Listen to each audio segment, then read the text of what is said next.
Selon un sondage Ipsos-Reid qui a été fait l'automne dernier auprès des Québécois, les 3/4 des baby-boomers interrogés qui sont en âge de prendre la retraite disent qu'ils vont choisir de continuer de travailler à temps plein ou à temps partiel. Et d'ailleurs, la tranche d'emploi qui se crée le plus au cours des 10 dernières années, là, jusqu'en 2004, c'est dans ce groupe d'âge-là. Il y avait de bonnes raisons, donc, pour que quelqu'un invente quelque chose. On se demande pourquoi ça n'existait pas. Un site Internet qui serait un confluent et qui nous permettrait de trouver de l'emploi pour les boomers. Eh bien, cette idée-là, elle vient de Jean Grenier, que nous recevons aujourd'hui à Boom la vie. Bonjour, monsieur. Bonjour.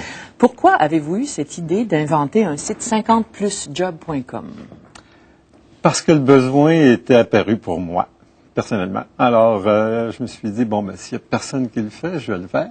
Juste de regrouper le groupe cible des 50 et plus et le travail à temps partiel, il existait nulle part. Alors, j'ai dit, faisons-le, puis affichons surtout les entreprises qui sont ouvertes aux employés d'expérience. Si on ajoute juste un peu d'émotion à votre récit, on dirait que vous avez été frustré vous-même comme boomer à la recherche d'un emploi, non? Oui, je suis retourné à un moment donné sur le marché du travail à 54 ans, puis 3-4 fois, on me disait, non, nous, on cherche des jeunes loups, ou non, vous êtes trop d'expérience, ou bien non, ben, vous savez, notre équipe est jeune. Alors, je dis, le 4e téléphone, là, il me tentait plus. L'idée elle-même, elle vient d'où? Un site Internet, vous étiez mordu de l'Internet en publicité quand vous y étiez? Ou? Non, pas du tout. C'était surtout pour être capable d'identifier les entreprises qui étaient ouvertes aux 50 et plus. Parce que aller vers une entreprise, se cogner le nez sur la porte parce qu'ils ne sont pas ouvertes à l'expérience, je me disais, ça n'a pas de bon sens. Il y en a qui le sont. Je savais que des Rona de ce monde, des Proxim de ce monde l'étaient. Alors, je dis, si on pouvait avoir une fenêtre, et la meilleure fenêtre, c'est la fenêtre Internet. Alors, par où vous avez commencé? Par trouver les entreprises, les partenaires ou quoi? Comment vous avez fait? Par faire un bon plan d'affaires, valider que le marché était là et qu'il était à son début, parce que les baby boomers vont vers la pré-retraite puis la retraite. Alors, je suis au début de la vague, je vais faire du surf pour ma retraite. Mais je suis allé voir effectivement le réseau de la FADOC en premier. Et ensuite, ça m'a permis d'aller voir les commanditaires que étaient AXA, Rona et autres. Quel est le rôle de la Fédération de l'âge d'or du Québec dans ça, la FADOC? De la diffusion, surtout auprès de leurs membres. Sur les 285 000 membres de la FADOC, il y en a 140 000 qui sont entre 50 et 70. Alors déjà, ce sont des gens susceptibles de travailler à temps partiel, de faire ce qu'ils veulent finalement. Vous invitez les gens à faire une discrimination positive à l'endroit des gens de 50 ans et plus. C'est ça, en fait, votre but, non? Vis-à-vis, appelons ça discrimination, oui. J'ai pas un programme gouvernemental qui vise les 25-35. J'ai l'expérience au-delà du 50, oui. Ouais. Et l'intérêt pour les employeurs de s'afficher à travers votre site, c'est lequel? Qu'est-ce que vous leur vendez comme idée? Ben, je leur vends pas nécessairement l'idée de s'afficher, je leur vends surtout l'idée d'aller recruter du personnel d'expérience.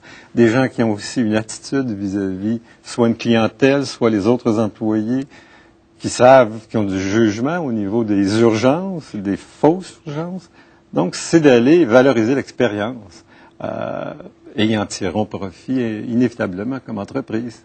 Les gens s'inscrivent comment à votre site et combien ça leur coûte? Ils viennent sur le site gratuitement, visiter la liste d'emplois qui sont, à date, on en a quand même 300 emplois surprenants, différents, pour en glisser un mot.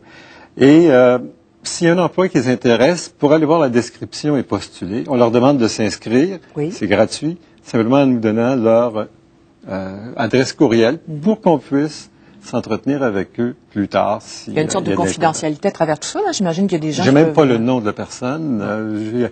On leur demande aussi le code postal, s'ils veulent bien le donner, c'est tout. Ça situe les gens dans la géographie parce que ça peut toucher tous les Québécois, là. Hein? Exact, j'ai besoin de savoir. Le type d'emploi qu'on y trouve? Il y a de tout. C'est comme dans la vraie société. Parfois aussi anecdotique, on cherche des patrouilleurs de ski, par exemple, pour cet hiver, sachant que les jeunes ne sont pas disponibles durant la semaine. Alors, on va chercher des gens qui ont de l'expérience, des 50 et plus. Il y a aussi une troupe de comédiens, une troupe touristique à Québec. Ils disent, tant qu'à faire du maquillage, on cherche des comédiens intéressés à 55-60 ans. Pourquoi les vieillir alors qu'ils ont déjà tout leur ride? C'est naturel. Alors, vous attendez à avoir beaucoup de gens là, qui vont fréquenter votre site. C'est capable d'en prendre, là. J'attends, mais je ne veux pas attendre trop longtemps. Je fais ce qu'il faut pour les inviter, pour me faire connaître, que ce soit à travers les réseaux des partenaires, dans les magasins Rona, magasins Proxim. Oui. Je suis affiché. dans le réseau de la FALOC aussi, et bien sûr, par une émission comme la vôtre. Si on rejoint des gens, on voit très vite au niveau des courbes à quel point ça donne la présence. On pourra faire un bilan avec vous dans quelques mois. Ce sera vraiment bien. Monsieur Grenier, merci d'être venu. À Boum la vie, c'est 50plusjob.com comme site Internet. Vous trouverez peut-être des petits cartons jaunes comme ça un peu partout. Vous le raflez, vous le présentez à vos parents, grands-parents, cousins, cousines. Merci, Monsieur Grenier. Merci beaucoup. Au revoir.